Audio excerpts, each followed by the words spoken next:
The rain pounded relentlessly against the old wooden church in rural Kansas as Pastor Robert Harlan slammed the heavy oak door shut behind his 17-year-old son. "You are no longer my son. Get out and never come back, you abomination." The words cut through the storm like thunder, leaving Dominick standing alone on the steps, soaked to the bone, his backpack slipping from his shoulder as tears mixed with the rain on his face. He had known this moment might come ever since he had tried to explain the feelings. He could no longer hide the quiet pull toward other boys that prayer groups and youth Bible studies had never erased.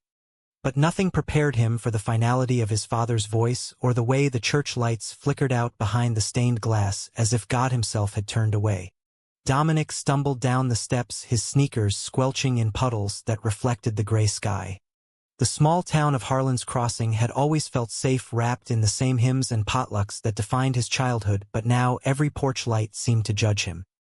He walked for miles along the county road, thumbing for a ride that never came until the lights of Wichita finally appeared like a distant promise. By the time he reached the city shelter, his clothes clung to him like a second skin, and his stomach twisted with hunger and fear. The volunteer at the front desk, a kind-eyed woman in her 50s, handed him a dry blanket and a clipboard without asking questions. "You're safe here, honey," she said, but Dominick wondered if safety was something he would ever feel again. That first night he lay on a cot listening to the coughs and whispers of other lost souls, replaying the confrontation in his mind. His father had found the folded letters hidden under his mattress, letters from a boy named Tyler at summer camp 2 years earlier. The yelling had started soft, then escalated until the entire parsonage shook with scripture and shame. Dominick had begged for understanding, had quoted the very verses his father taught him about love, but Robert Harlan saw only sin. Now alone in a room that smelled of bleach and regret, Dominick touched the silver cross still hanging around his neck and wondered if he could ever reconcile the faith that raised him with the truth that lived inside him. Morning brought weak coffee and a job lead at a downtown diner. He washed dishes for 8 hours straight, his hands raw from hot water, but the steady rhythm kept his thoughts at bay. The manager, a burly man named Mike, noticed his silence and slipped him an extra sandwich at closing. "Kid, you look like you've been through hell," Mike said. Dominick only nodded, not ready to share the story that still burned in his chest. By the end of the week, he had rented a tiny room above the diner with money saved from tips and started to believe he might survive. Yet every Sunday the church bells from a distant steeple reminded him of everything he had lost. He avoided mirrors because the boy staring back carried the same haunted eyes his father once praised in family photos.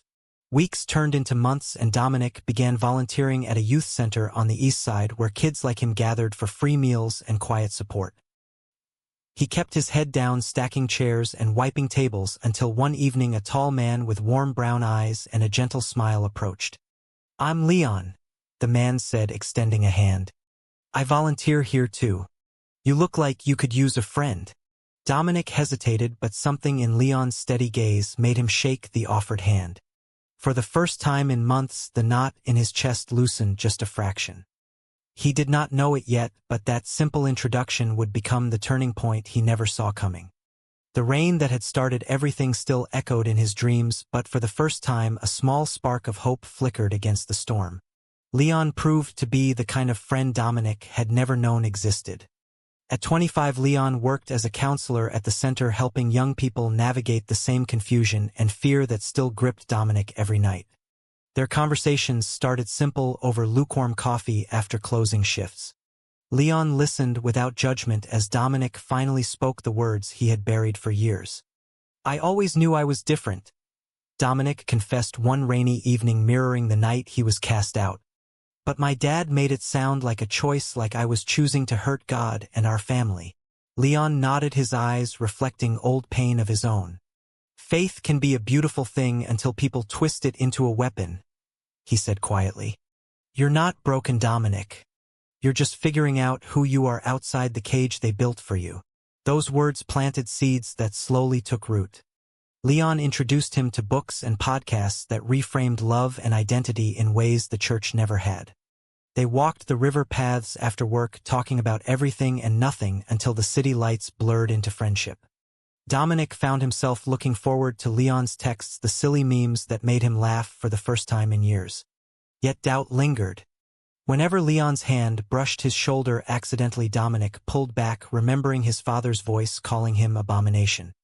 He started attending night classes at the community college studying architecture because drawing church blueprints as a child had once been his favorite escape. The professor praised his clean lines and vision, but Dominick wondered if he could ever build anything lasting when his own foundation had been shattered. One evening after a particularly hard shift, Leon invited him to a small gathering at his apartment. A handful of friends shared stories around a table laden with takeout. Dominick listened, mesmerized by their laughter and openness. For the first time he saw gay men living full lives with jobs partners and quiet faith that did not demand they erase themselves. When the group dispersed, Leon walked him to the door. "You don't have to carry it all alone anymore," Leon said softly. Dominick met his eyes, and for a heartbeat the world narrowed to that moment of possibility. He left with his heart racing, but also with a new resolve. The next day he wrote his first letter to his father, a careful page filled with questions rather than accusations, and mailed it before he could change his mind. The reply never came, but the act of writing it felt like the first brick laid in his own rebuilding. Winter arrived, bringing shorter days and deeper conversations. Leon shared his own story of being kicked out at 18 and how therapy and time had helped him forgive without forgetting. Dominick began to see parallels, their paths crossing like roads leading to the same destination.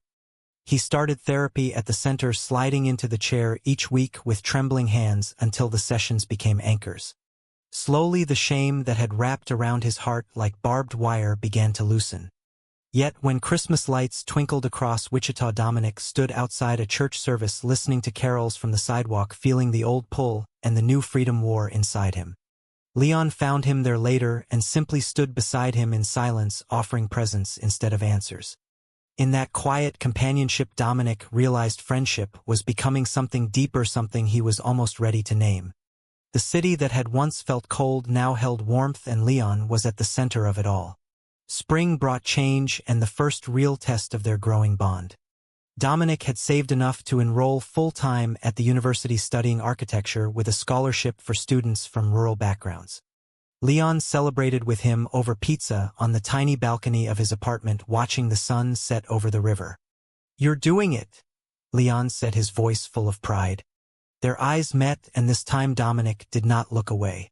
The kiss that followed was tentative, soft, and filled with years of unspoken longing. It was not dramatic or rushed, just two men choosing each other in the quiet afterglow of survival. Dominick pulled back, breathless. "I don't know how to do this," he admitted. Leon smiled gently. "Neither do I perfectly, but we'll figure it out together." Their relationship unfolded like a careful blueprint, measured and intentional. Walks in the park, holding hands for the first time, public yet private. Leon taught him to cook simple meals, and Dominick sketched designs for Leon's dream community center. They attended pride events where Dominick marched with a rainbow flag for the first time, feeling both terrified and alive. Yet misunderstandings crept in. When Leon mentioned an old friend visiting from out of town, Dominick's mind spiraled back to his father's warnings about trust and temptation. He pulled away for days, burying himself in studies, until Leon confronted him one evening. "I'm not your father," Leon said, his voice steady but hurt. "I'm not going anywhere unless you ask me to." The apology that followed mended the crack and taught Dominick that love required courage he had never been taught in church. A letter arrived from his hometown that summer. Not from his father, but from an old youth group leader who had heard rumors. "Your dad is struggling," the note read. "The church attendance is down, and he won't talk about you."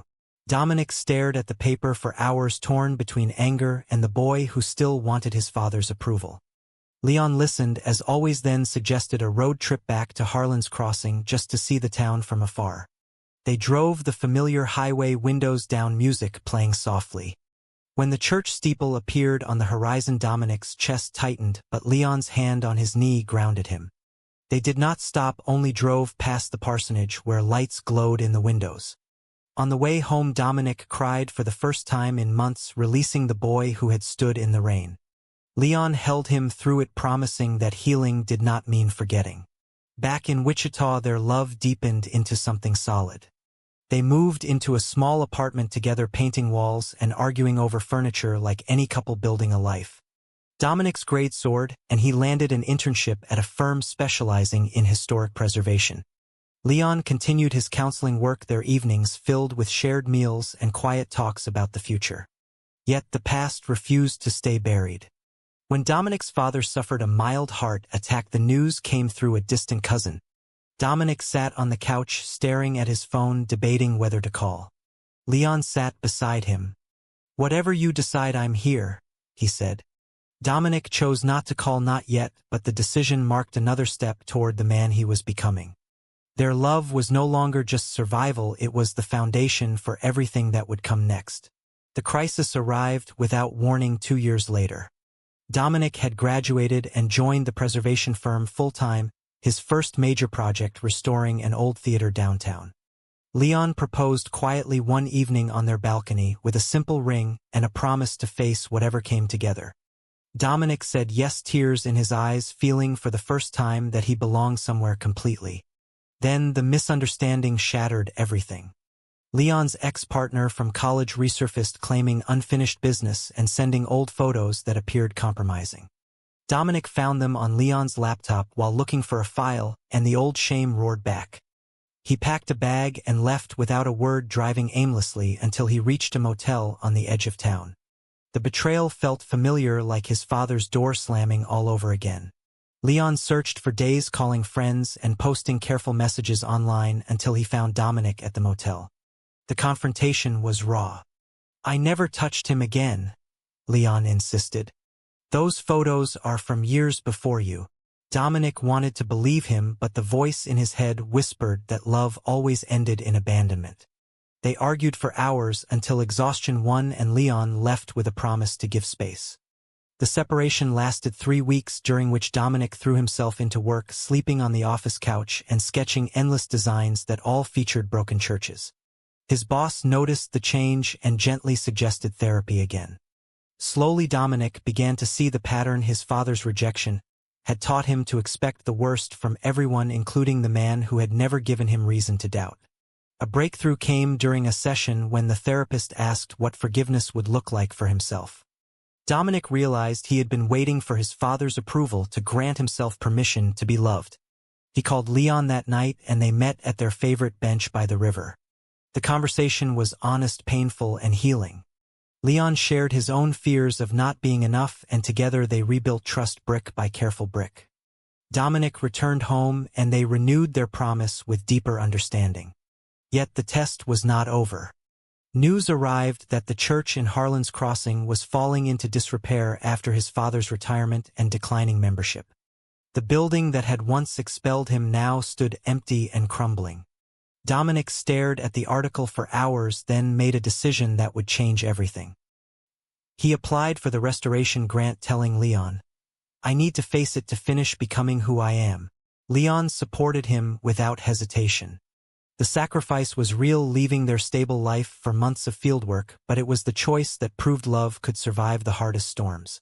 The return to Harlan's Crossing felt like stepping into a memory both familiar and foreign. Dominick arrived with Leon by his side and a team of preservation experts ready to bid on the project. The church looked smaller than he remembered, paint peeling and the steeple leaning slightly from years of neglect. His father, now living in a modest house nearby, refused to meet him at first, but the town council approved the grant, citing Dominick's local roots and expertise. Work began slowly, scaffolding rising around the historic structure like a skeleton waiting for new life. Dominick spent long days directing crews, his hands calloused from tools he had once only drawn on paper. Leon worked remotely from a rented cabin, supporting him quietly while building connections with local LGBTQ youth who had heard whispers of the gay architect coming home. Tensions rose when old church members protested the restoration, claiming the building should stay closed rather than be touched by someone like him. Dominick faced them at a town hall, his voice steady as he spoke of second chances and the true meaning of sanctuary. "This church taught me about love even when it rejected me," he said. "Now I'm giving that love back." The room fell silent, and slowly a few heads nodded. His father watched from the back row, eyes unreadable. Late one night, after a storm damaged part of the roof, Dominick worked alone until Leon arrived with coffee and a blanket. They sat on the steps where everything had ended years ago and talked about the boy who had stood in the rain and the man who now held the hammer. Leon's presence reminded him that healing was not linear but a choice renewed daily.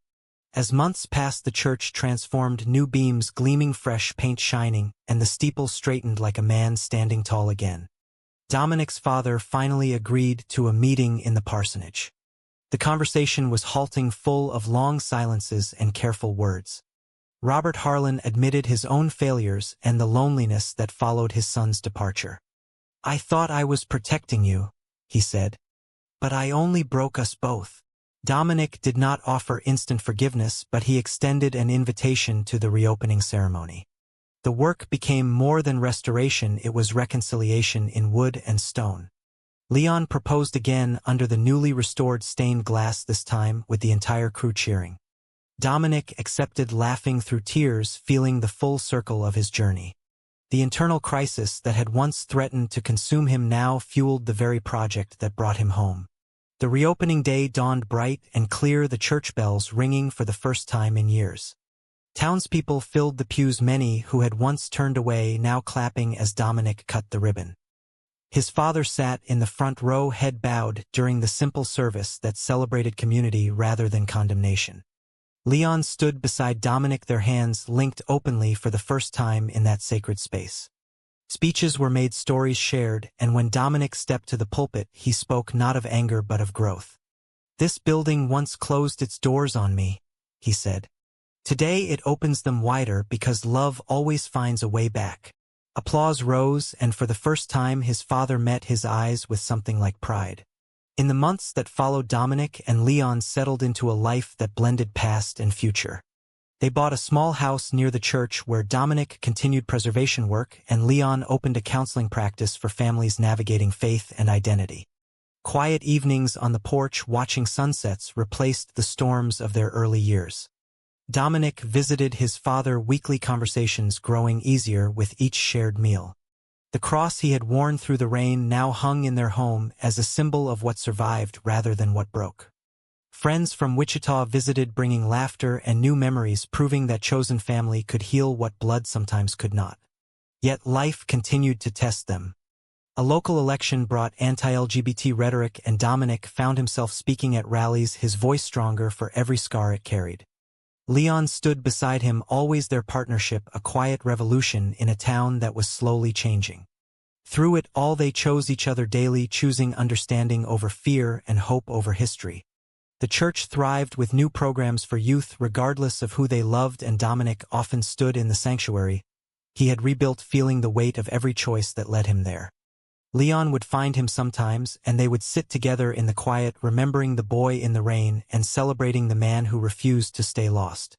As years passed, their story became legend in Harlan's Crossing, a reminder that rejection could become redemption and that love between two men could mend what prejudice had torn. Dominick never forgot the storm, but he also never forgot the light that followed. In the end, the greatest victory was not the restored building but the restored hearts that now beat freely inside it. True or false? Can a person truly heal from the deepest wounds of rejection and still find faith in the same place that once broke them?